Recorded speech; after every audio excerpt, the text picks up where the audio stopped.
अस्सलामुअलैकुम नाज़रीन व हाज़रीन, क्या हाल है आपके? ठीक ठाक है? तबीयत ठीक है? बाल बच्चे ठीक हैं? चलें जी ओहो, हम तो एक वीडियो बना रहे थे तो हम आपको बताएंगे कि आखिरकार तरलों के मास्टर कहलाते हैं कौन। मेरे साथ है उस्मान शाहिद, यही हम आपको बताएंगे कि तो कौन है तरलों के मास्टर, कौन है जो झुकते ही रहते हैं, झुक झुक के वो यहाँ तक पहुँचे हैं। क्रिकेट की बात कर रहे हैं, जी हाँ क्रिकेट की, मैं हूँ क्रिकेट यारी, मेरे साथ है उस्मान शाहिद। कौन है तरलों का मास्टर? एक ही बंदा है सिर्फ यार, बीसीसीआई का जो चेयरमैन है राजीव शुक्ला। तो ये बात क्यों ये कर रहे हैं, क्या ऐसा हुआ? बात ये हुई है कि एशिया कप हुआ, इंडिया जीता, लेकिन उन्हें ट्रॉफी ना दी गई। क्यों ना दी गई? क्योंकि उन्होंने वेट कराया मोहसिन नकवी को। मोहसिन नकवी ने कहा आई एम द बबर शेर, आई एम द लायन, वो ट्रॉफी लेके चले गए। अब मैं आपको ये पूरा बता रहा हूँ, उसके बाद आपने बताना है अब आगे का क्या है। थोड़ी सी हिस्ट्री बता दूँ। और इस वक्त वो हेडक्वार्टर्स यूएई में ट्रॉफी पड़ी हुई है।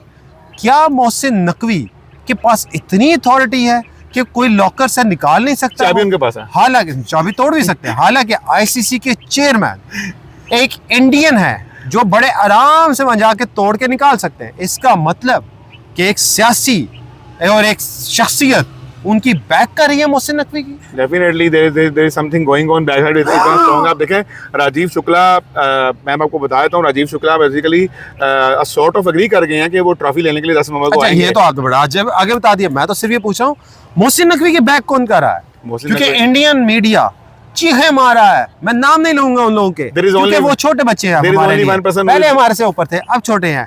तो वो नाम ये ले रहे हैं कि मोहसिन नकवी को यूएई स्पॉन्सर कर रहा है इंडिया के खिलाफ जाने में, इसलिए ये हो गया, ऐसे बोल रहे हैं। नहीं, क्योंकि आपको पता है डेफिनेटली जब वहां पर वो ट्रॉफी दी जा रही थी तो वहां पर यूए के जो शेख वो मौजूद थे उस ट्रॉफी की जमीन में। उनको बेसिकली गुस्सा आता है इस बात पे कि एक चीज ऑर्गेनाइज हुई है तो प्रॉपर तरीके से क्लोज होनी चाहिए थी, क्योंकि उनका कंट्री का नाम खराब होता है ना। सर बिल्कुल सही। आप क्रिकेट करवा रहे हैं वहां पर आकर, वहां करवा रहे हैं और फिर उसके बाद ऐसे तमाशे लगा रहे हैं वहां पर। अच्छा, ये साल अगर हम एंड करेंगे ना दिसंबर में, तो this is the year of the ज़लालत of India in any sort of. खाली इंडिया नहीं, अफगानिस्तान एज वेल। अफगानिस्तान तो वो तो मैं उन पे क्या कहूँ, वो तो चले थे पीछे पीछे और कहते हैं हमें खिला दो, मैं हम नहीं पाकिस्तान के साथ खेलेंगे, और इंडिया ने इनकार कर दिया खेलें। खैर ये ऑफ टॉपिक बात हो जाएगी।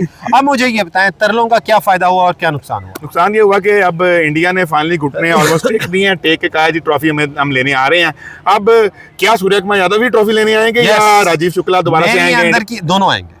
अंदर के रिसोर्सेज यही बात हुए हैं कि यही फाइनलाइज हुआ है 10 नवंबर 2025 बवक्त 5 बजे दोपहर यूएई के ये हेडक्वार्टर्स यूएई के अंदर पहुंचेंगे राजीव शुक्ला और स्काई जो अबूबकर के फेवरेट हैं, वो दोनों वहां पहुंचेंगे। एक्सप्रेशन की दुकान वाली, और वो वहां पे जाके मोहसिन नकवी से रिसीव करेंगे एशिया कप की ट्रॉफी। क्या वो नी पे बैठ के लेंगे या सिर्फ सीधे खड़े होकर ले लेंगे? वो झुक के लेंगे। ओके। क्योंकि मैंने आपको शुरू में बताया कि तरलों की दुकान, तरलों के ज़लालत के साल, इस दफा इंडिया को ऐसे ना अब थोड़े से एहतियात करनी चाहिए। ये स्टार जो साल का स्टार्स थे ना, उनके ऊपर ही हैं।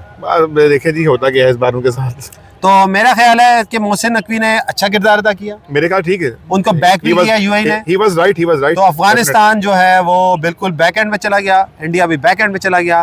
पाकिस्तान और बांग्लादेश की नई दोस्ती हो गई और पाकिस्तान आर्मी ने पछाड़ दिया सबको। पाकिस्तान आर्मी ने 6-0 से हरा दिया सबको। मई में आप जलील हुए, जून में आप जलील हुए, जुलाई में आप जलील हुए, रिसेंट फिर जलील हुए, अब नवंबर में फिर आप जलील होंगे। तो कब तक जलील होंगे? हम आपके पड़ोसी हैं, आप हमारे साथ हाथ मिलाइए, आपको इज्जत हम देंगे। तब तक के लिए आपसे जाना चाहते हैं। अल्लाह हाफ़िज़।